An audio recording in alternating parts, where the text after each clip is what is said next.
Yang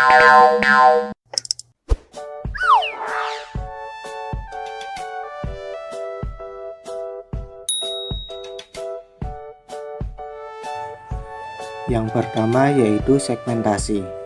Pada artikel 1, konsep dasar segmentasi dibagi menjadi pengertian segmentasi, dasar segmentasi pasar, dan prosedur segmentasi. Konsep segmentasi yang dijelaskan pada artikel ini masih dalam hal perspektif kewirausahaan, belum menjurus atau spesifik ke dalam perspektif dunia lembaga pendidikan. Sedangkan pada artikel 2, pembahasan tentang segmentasi diklasifikasikan meliputi pembagian wilayah atau segmentasi geografi, latar belakang pendidikan siswa dan penghasilan orang tua atau segmentasi demografi, dan minat siswa dalam belajar atau segmentasi psikografi, motivasi dan sikap siswa terhadap pendidikan atau segmentasi psikologi, serta jaminan dan fasilitas yang diberikan kepada siswa atau segmentasi manfaat. Yang kedua yaitu targeting. Pada artikel 1, konsep dasar targeting dibagi menjadi pengertian targeting dan prosedur strategi targeting yang meliputi single segment targeting, selective targeting, mass market targeting, product specialization, dan market specialization. Sedangkan pada artikel 2 tidak terdapat konsep dasar targeting karena penulis tidak memasukkan konsep targeting di dalam artikelnya. Untuk poin yang ketiga yaitu adalah positioning. Pada artikel yang pertama, bahwa konsep dasar dari positioning itu terbagi menjadi 3 poin, yaitu yang pertama adalah pengertian positioning, yang kedua prosedur strategi positioning, dan yang terakhir yaitu adalah langkah pengembangan strategi positioning. Oke, jadi yang pertama itu mengenai pengertian positioning. Lah, menurut Don Eswitz, ia berpendapat bahwa positioning adalah bagaimana cara untuk meningkatkan produk. Positioning ialah suatu cara menempatkan produk yang kita buat terhadap pesaing dalam pikiran konsumen. Dalam kata lain, positioning dipakai untuk memenuhi keinginan konsumen dalam kategori lain. Kemudian yang kedua adalah prosedur strategi positioning. Jadi, menurut Abdul Manap, ia berpendapat bahwa prosedur strategi penetapan positioning itu terbagi menjadi 7 bagian, yaitu yang pertama adalah penentuan posisi menurut atribut, yaitu mengasosiasikan produk dengan manfaat yang akan didapatkan oleh pelanggan. Yang kedua, penentuan posisi menurut manfaat. Jika sebuah produk memiliki manfaat terbaik bagi konsumen, maka tentunya suatu perusahaan dapat memiliki kedudukan tertinggi dengan manfaat terbaik di lingkungan pasar. Kemudian yang ketiga yaitu adalah penempatan posisi menurut penggunaan atau penerapan. Yang keempat, penempatan posisi menurut pemakai. Yang kelima, penentuan posisi menurut pesaing. Yang keenam, penentuan posisi menurut kategori produk. Dan yang terakhir yaitu penentuan posisi menurut kualitas atau harga. Kemudian poin ketiga mengenai langkah pengembangan strategi positioning itu dibagi menjadi 3 bagian, yaitu yang pertama adalah identifikasi keunggulan kompetitif, yang kedua penawaran produk, dan yang terakhir adalah mengevaluasi respon konsumen. Oke, sedangkan dalam artikel yang kedua bahwasanya positioning itu dibagi menjadi 5 bagian, yaitu yang pertama adalah positioning berdasarkan perbedaan produk, yang kedua positioning berdasarkan manfaat produk, yang ketiga positioning berdasarkan pemakai, yang keempat positioning berdasarkan kategori produk, dan yang terakhir adalah positioning kepada pesaing.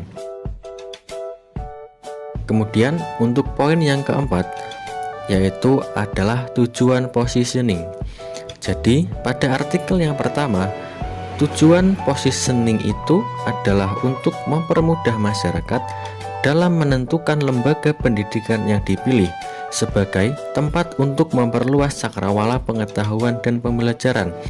Tujuan positioning pada artikel 2 itu adalah untuk membangun citra yang baik, karena citra akan mempengaruhi sikap masyarakat terhadap lembaga pendidikan. Kemudian ada yang namanya tujuan segmentasi pasar. Pada artikel yang pertama, segmentasi dapat digunakan untuk menentukan segmen pasar yang memiliki potensial tinggi, baik secara pertumbuhan, intensitas persaingan, dan lainnya. Dengan adanya segmentasi pasar, perusahaan dapat memenuhi kebutuhan dan keinginan berdasarkan kelas masing-masing dan akan mempermudah proses terjepit. Kemudian pada artikel yang kedua, tujuan segmentasi pasar merupakan konsep yang paling penting dalam manajemen pemasaran.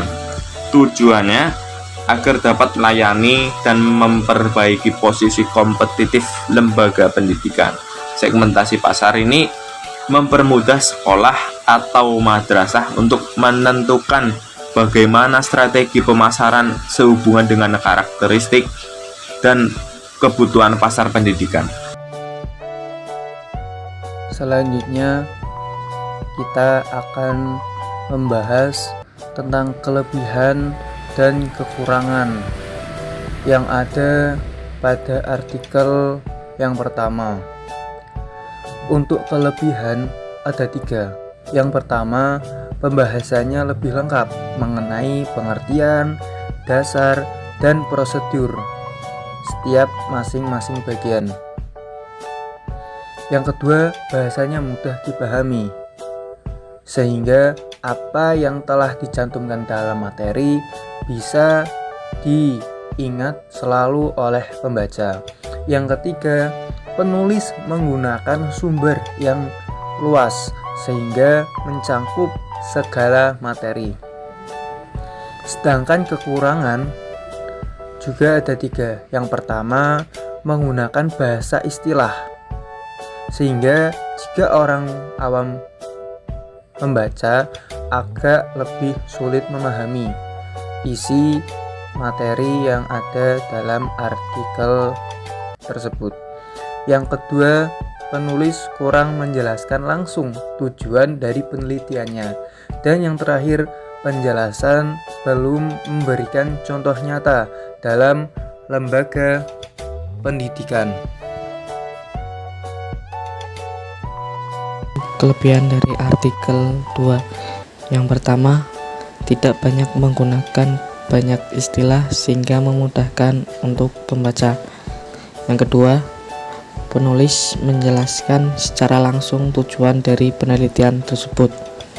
Nomor 3, memberikan contoh langsung dari penjelasan dalam setiap bagian segmentasi dan positioning. Selanjutnya untuk kekurangan dari artikel 2. Yang pertama, pembahasannya kurang lengkap mengenai STP, hanya segmentasi dan positioning. Yang kedua, bahasanya terlalu panjang dalam menjelaskan. Yang ketiga, penulis menggunakan sumber yang sedikit.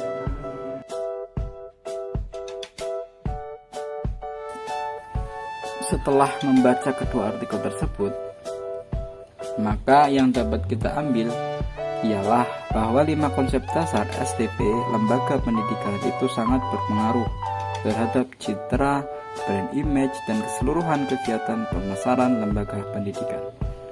Keseluruhan konsep dasar tersebut harus diperhatikan oleh setiap lembaga pendidikan guna untuk menjaga eksistensinya serta dapat bersaing dengan lembaga pendidikan menengah lainnya.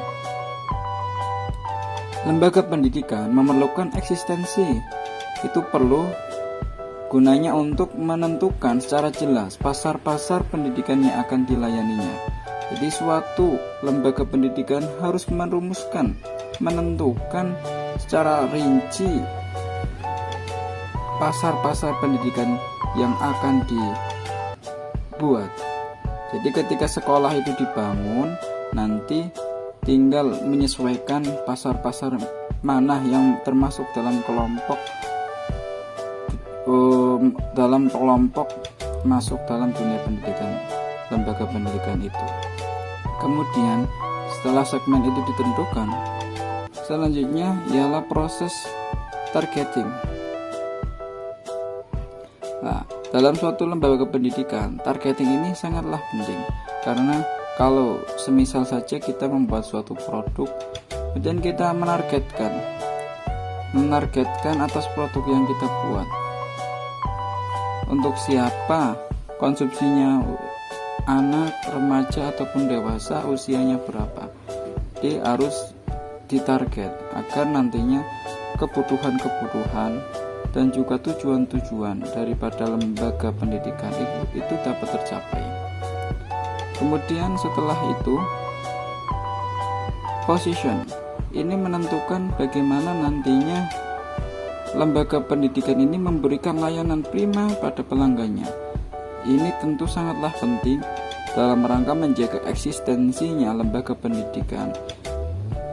Maka dari itu, lembaga pendidikan harus mempunyai layanan prima, mutu, dan juga kualitas dalam rangka memasarkan, mengenalkan lembaga pendidikan kepada masyarakat umum.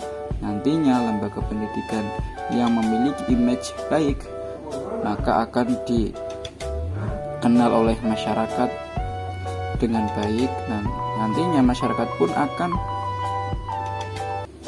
berbondong-bondong menyekolahkan anaknya karena di sekolah tersebut sudah terkenal dengan kualitas yang terbaik.